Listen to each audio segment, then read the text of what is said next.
Chamai, everybody. My name is Alexis Bunten. I work alongside Kara Romero in the Bioneers Indigeneity program. My tribes are Aleut and Yupik from Bristol Bay, Alaska. I'm honored to introduce our next speaker, Naelyn Pike, to you today.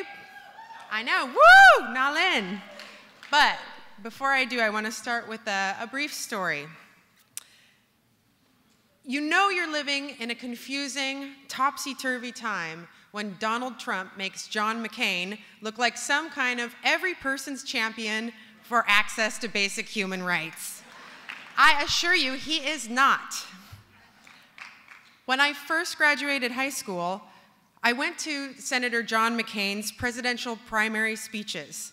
I went with my signs to protest. He fought against everything I was for. Things like a woman's right to choose, putting a stop to offshore drilling, free speech, separation of church and state, same-sex marriage, funding for social services, funding for science. I could go on and on and on about everything he fought against that I was for, but you get the point. During his second presidential run, he appointed the abominable Sarah Palin as his VP candidate, whose husband's great-grandmother is from the same tribe as me. But despite that, she consistently fought against our subsistence rights to hunting and fishing in our traditional homelands.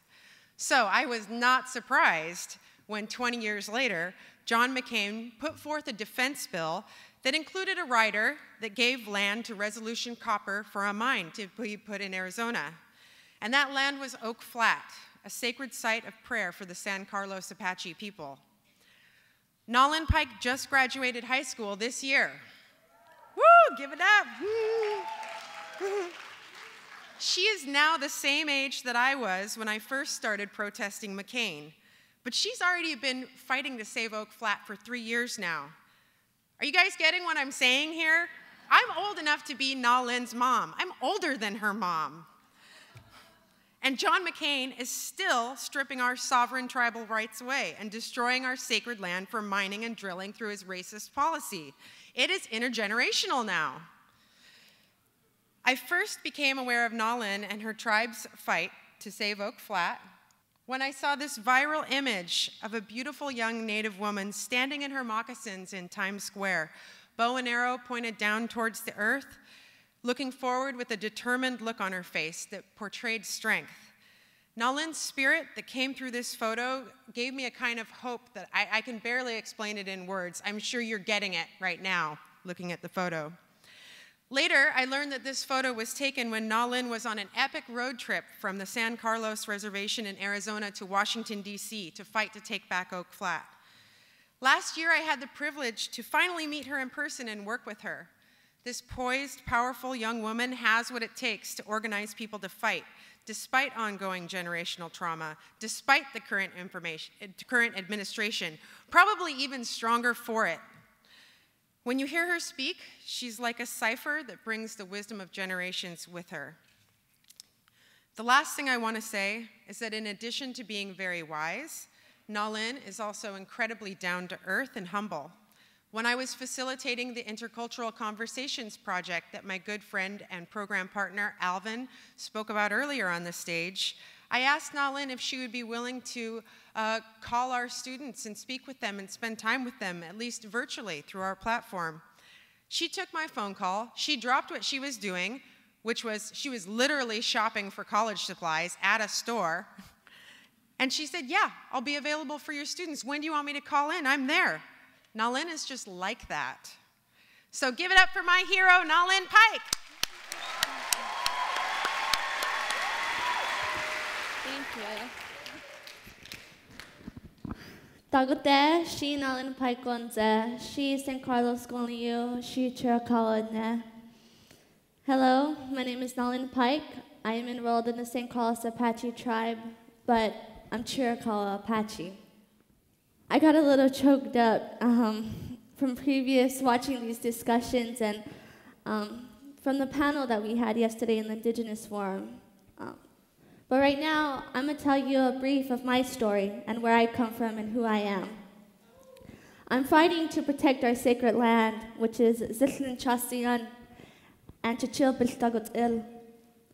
Those lands are my homes. Those lands are who I am and where I come from, the place where I could feel free as being Inne, as being Apache, because that was taken away from me and the generations before me. That freedom to believe in anything, that freedom to be who we are, that freedom to pray, to sing the songs, to live on the land, and to be who we are. That right was taken away. And that's what I'm fighting against. That's what we're doing here today. That's what this generation is doing here today, is that we're fighting against these dirty politicians, these corporations that want to desecrate our sacred land, that want to desecrate who we are and strip our identity away.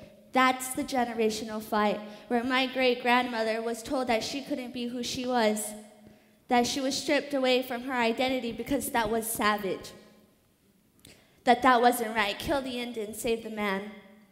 My grandfather growing up and fighting and contemplating that idea of why would someone want to take away who I am, and my mom standing behind him. And now it's my turn to stand up too. It's my turn to take on this fight and to understand and to teach my little sisters, my little cousins, to teach my future children that who we are is powerful, is resilient, is strong, because we are a beautiful people. We have the right. We have the right to go back to these places because San Carlos is where we were placed as prisoners of war after the Apache Wars in the 1800s. That's not my home. It's a place called Hell 40 Acres because it was a place where no human beings could live. That's why I'm fighting for my homes, Oak Flat and Mount Graham, because those places, you can be born there, you can live there, take the medicinal plants, eat the food, and drink the water, and be free, and live that essence of life of who we are, that God-given gift our Creator, Yosin, has given us. And they want to destroy that. A Black Cave Mining Corporation wants to destroy that land, wants to take it and use the money and put it in their pockets, that oldest evil in this world. But I'm saying no. And many people, millions of people in this world are saying no.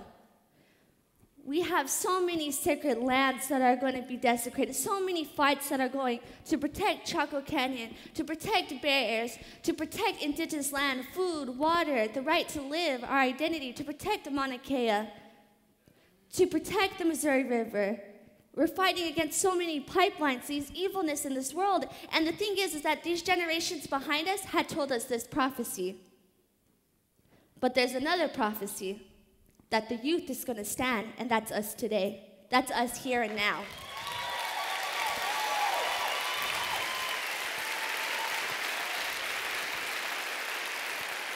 I can no longer stand and say that these corporations can do this, because enough is enough. And each and every one of you here today are making that stand. You're making that difference. You're saying, and you're awakening to this truth, because this truth has been hidden for so long. People put it behind us and say, no, we don't want to hear it.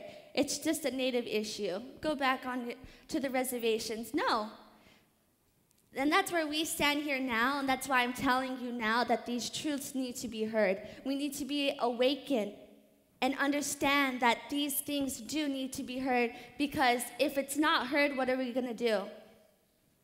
What future are we going to put for our children? What future am I going to let my children live in? I cannot let this world be gone, and I cannot be a bystander because I'm afraid, or I don't want to talk about the truth, or I don't understand. In order to create change and make change for the people is to unify, because a true unity is accepting one another's diversity. Because each and every one of you in this room is beautiful. We all have a story. I have my own story. My mom has her story. But as long as we understand each other's stories and we accept that beautiful diversity in the people, of all people, because we are human beings to this world. And the one thing we have to understand is that we all have one issue and we all can relate. And that's we need to protect this earth, Nago Sun.